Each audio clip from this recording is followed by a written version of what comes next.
तो एक बार फिर से आप देखें, अगली चौपाई देखें। कहऊ लखन मुनिशील तुम्हारा, को नहीं जान विदित संसारा। माता पितहि उरिन भय नीके, गुर ऋण रहा सोच बड़ जी के। सो जनु हमरे ही माथे काढ़ा, दिन चली गए ब्याज बड़ बाढ़ा। अब आनी व्यवहरिया बोली, तुरत देव मैं थैली खोली। सुन कटु बचन कुठार सुधारा, हाय हाय सब सभा पुकारा। भृगुवर परसु देखावहु मोहि, विप्र विचारी बचौन नृपद्रोही। मिले न कबहु सुभट रन गाढ़े, द्विज देवता घर ही के बाढ़े। अनुचित कही सब लोग पुकारे, रघुपति शयन ही लखन निवारे। लखन उतर आहुति सरिस, भृगुवर कोपु कृसान। बढ़त देख जल सम वचन, बोले रघुकुल भानु। ध्यान से सुनिए इसको। और पहले के संवाद जो लक्ष्मण और परशुराम जी के बीच में और विश्वामित्र जी के बीच में हुए हैं, उन संदर्भ से आप अपने आप को जोड़ें। अब परशुराम जी के की बातों का जवाब देते हुए कहऊ, कहऊ माने कहा, लखन माने लक्ष्मण, लक्ष्मण ने कहा कि मुनि शील तुम्हारा। ये एक बहुत बड़ा व्यंग परशुराम के ऊपर। आप जान लीजिए कि जो शब्द शक्तियाँ होती हैं, 3 प्रकार की शब्द शक्तियाँ होती हैं। पहले तो शब्द शक्ति किसे कहते हैं? शब्द और अर्थ के बीच में एक शक्ति काम करती है। और वक्ता जब कुछ कहता है, श्रोता जब कुछ सुनता है, तो उसके कहने और सुनने के बीच में एक शक्ति काम करती है, उसी को शब्द शक्ति कहते हैं। और यह 3 प्रकार की होती है। एक होती है अभिधा, दूसरी है लक्षणा और तीसरी है व्यंजना।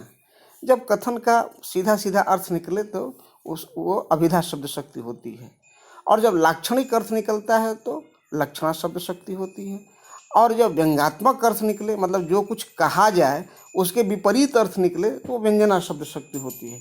तो यहाँ व्यंजना शब्द शक्ति का बड़ा ही सुंदर प्रयोग गोस्वामी तुलसीदास जी ने किया है। कहा कि कहऊ लखन, लक्ष्मण जी ने परशुराम जी से कहा कि हे मुनिवर, इस संसार में पूरे जगत में ऐसा कौन है जो यह नहीं जानता कि आप कितने बड़े शीलवान हैं। मतलब वो ये कहना चाहते थे कि आप इस संसार में विख्यात हैं अपने इस तरह के स्वभाव को, क्रोधी स्वभाव के लिए, दुर्वचन बोलने के लिए। माने ये एक व्यंग कहते कहऊ लखन मुनिशील तुम्हारा। ये इसका ठीक विपरीत अर्थ निकलता है कि हे मुनिवर, इस संसार में, विदित संसार माने पूरे संसार में कौन ऐसा है जो यह नहीं जानता कि आप कितने बड़े शीलवान हैं। और अगला जो व्यंग था वह परशुराम जी के मर्म को बिल्कुल मर्म पर चोट कर गया कि माता पिता ही उरिन भय नीकी। माता पिता माने माता पिता के, उरिन मतलब उऋण माने ऋण से मुक्त होना, भय नीके माने अच्छी प्रकार से। गुरु ऋण रहा सोच बड़ जी के, और गुरु का ऋण रहा वह आपके लिए बहुत चिंता का विषय है। तो एक यह व्यंग क्या है? क्योंकि शुरू में आपने देखा होगा कि परशुराम जी ने यह कहा कि बाल ब्रह्मचारी अति कोही, विश्व विदित क्षत्रिय कुलद्रोही। माने मैं बचपन से ब्रह्मचर्य के व्रत का पालन करने वाला हूँ। मतलब उन्होंने सांसारिक जीवन नहीं जिया, मतलब विवाह इत्यादि नहीं किया। और हम लोगों की एक मान्यता है कि जो भी इस जगत में आता है वो 3 ऋण का ऋणी हो जाता है। एक होता है पितृ ऋण, एक होता है गुरु ऋण, और तीसरा होता है दैव ऋण। तो पितृ ऋण से उऋण होने का साधन यह है कि आप अपनी वंशावली को आगे बढ़ा लें, तो निश्चित रूप से आप अपने माता पिता के ऋण से उऋण हो जाएंगे।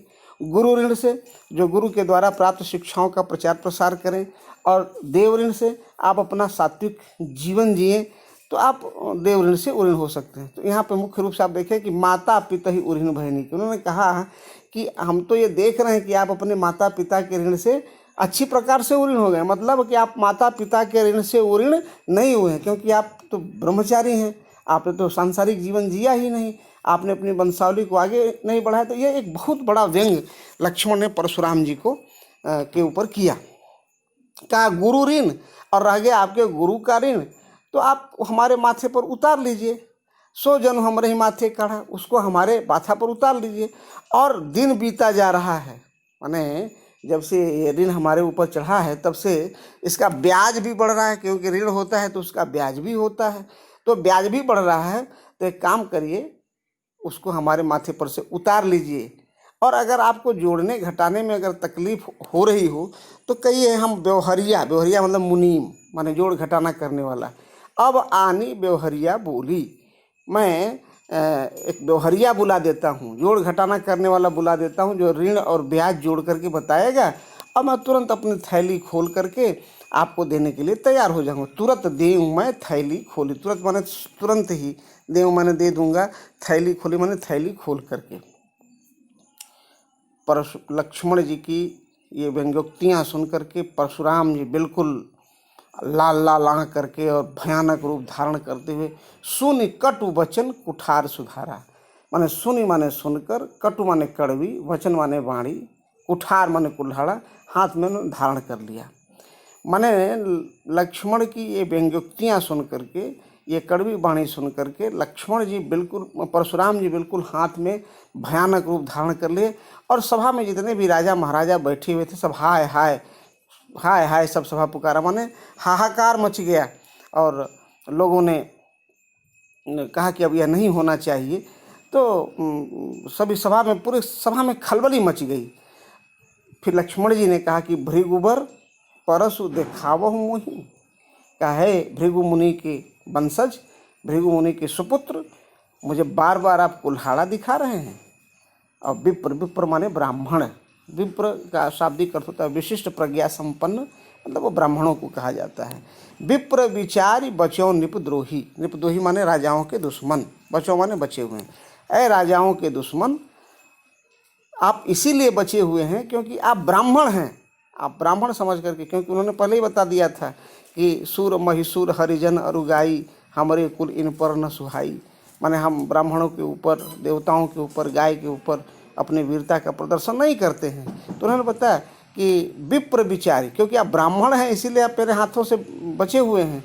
और ऐसा लगता है, लक्ष्मण जी ने कहा परशुराम जी, ऐसा लगता है कि मिले न कबहू सुभट रन गाढ़े, मिले नहीं कबहू माने कभी भी, सुभट माने योग्य योद्धा, रण गाढ़े माने रणभूमि में आपको किसी योग्य योद्धा से अब तक मुलाकात नहीं हुई है। इसलिए हे द्विज देवता, द्विज देवता माने, द्विज माने ब्राह्मण, देवता माने, हे ब्राह्मण देवता।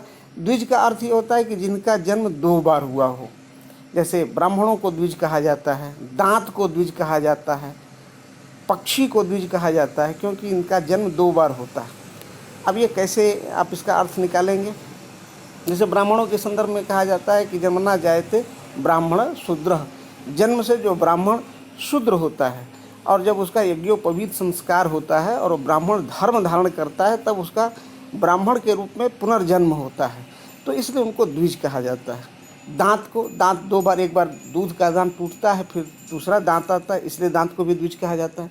पक्षी का भी जन्म 2 बार होता है, क्योंकि एक बार वो अंडे के रूप में माता के गर्भ से बाहर निकलता है और फिर अंडे को फोड़ करके पक्षी के रूप में बाहर निकलता है, इसलिए उसको भी द्विज कहा जाता है।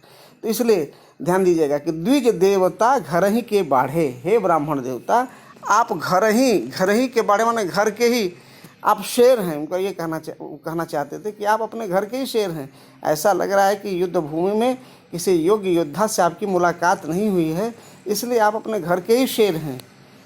अब ये इतनी संवाद होने के बाद जितने भी लोग वहाँ बैठे हुए थे, राजा जनक समेत सभी ऋषि महर्षि गुरु पुरोहित समेत सब लोगों ने कहा कि अनुचित कही सब लोग पुकारे, क्या कि नहीं अब बहुत अनुचित है, अब ये बंद होना चाहिए। अनुचित कही माने अनुचित कह करके सब लोग चिल्लाने लगे कि नहीं अब यह नहीं होना चाहिए, अब बंद किया जाए, ये बहुत हो चुका। तो रघुपति माने भगवान श्री राम, शयन ही माने संकेत से माने इशारे से, लखन माने लक्ष्मण को, नेवारे माने मना किया। तो फिर भगवान श्री राम ने इशारे से, संकेत से लक्ष्मण को मना किया। अब ये दोहा देखें आप, इसमें पूरा उपमा अलंकार की एक अद्भुत छटा है कि लखन उतर आहुति सरिस, उपमा अलंकार है इसमें। लेकिन लक्ष्मण का जो उत्तर है वह आहुति की तरह है।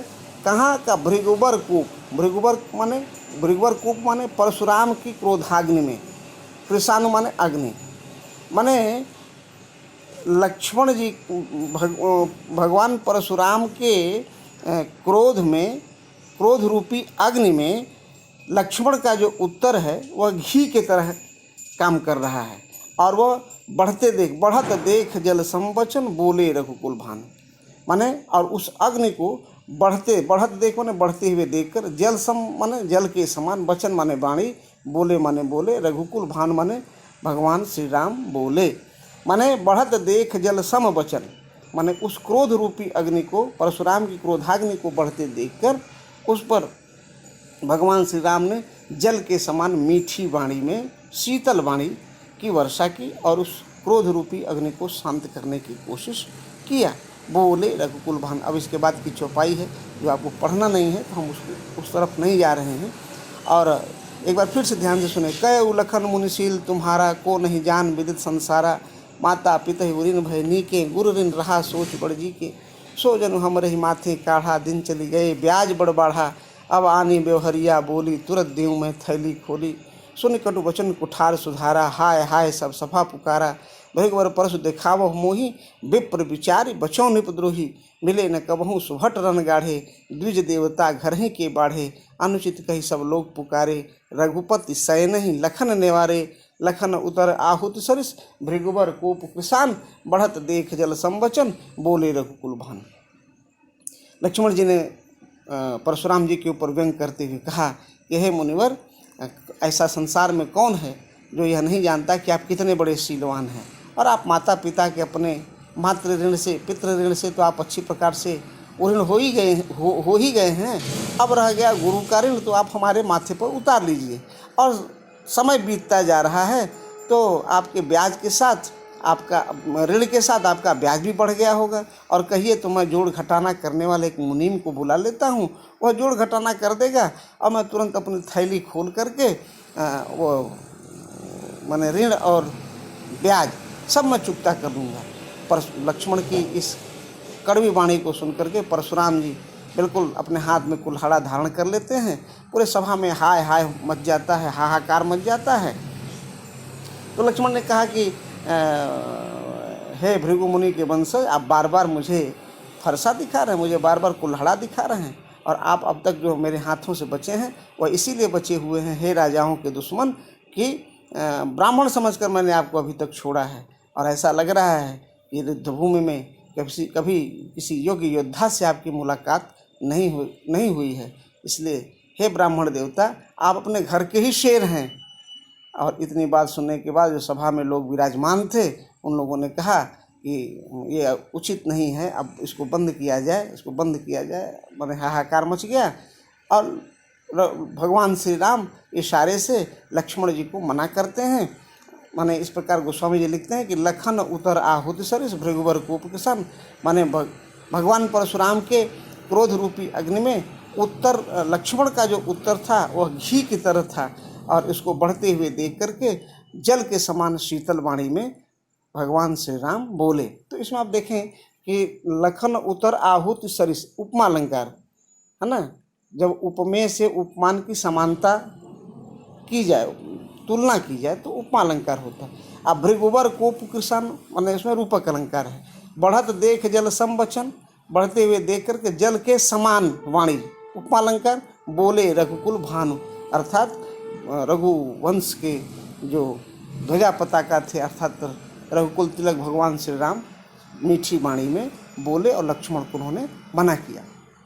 अब मैं आप लोगों को इस पूरे चौपाई का, पूरे पाठ का शब्दार्थ, उस पर आधारित प्रश्न बना करके, और बोर्ड की परीक्षा के लिए जो इम्पोर्टेंट प्रश्न है मैं आपको शेयर कर रहा हूँ। आप लोग इसका उत्तर बना करके और अतिशीघ्र ग्रुप में डालें। बहुत बहुत धन्यवाद।